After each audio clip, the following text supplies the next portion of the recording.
الله يبارك فيك يا دكتور. اؤمر. النهارده محتاج لك قوي يا دكتور. انا خدامك. والله في بيت هيتخرب. لا قول. الواد الكبير اتجوز. ولدك؟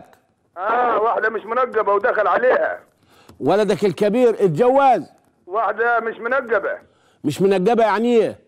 اللي بيعملوا نقاب في الوش. مش منتخبه؟ طب ايه المشكله في كده؟ ما كل الناس مش منتخبات يعني المنتخبات قليله يعني، فتقول عاديه.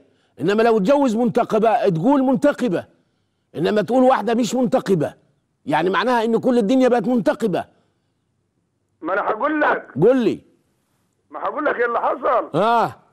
راسها قالوا 1000 سيف. ايه؟ راسها و1000 سيف. ايه؟ راسها و1000 سيف. ايه؟ عايز ايه؟ سمعت له واحد شيخ بيقول لك الجماعه المنقبين بيروحوا الجنه. ايه؟ راسها و1000 سيف عادة تتنقل. يعني لو حطت النقاب هتروح الجنه؟ هتروح الجنه. والواد لو قصر التوب هياخدها في دراعه للجنه؟ الواد ما رضيش.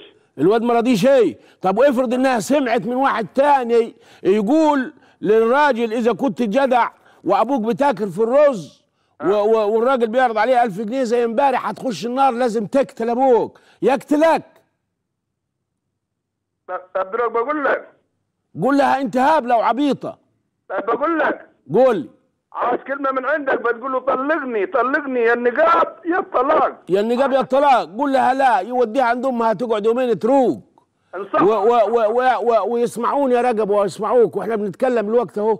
يبقى لما يسمعوا راجل عالم كبير وهو بيقول لهم النقاب لا بيدخل جنه ولا بيدخل نار، وانما اللي دخل جنه ودخل نار الايمان، والايمان مش مكانه في شعر الراس، الايمان مكانه في القلوب، والقلوب ما يعرف اللي فيها الا ربنا. سبتني ورحت عاد راح عاد.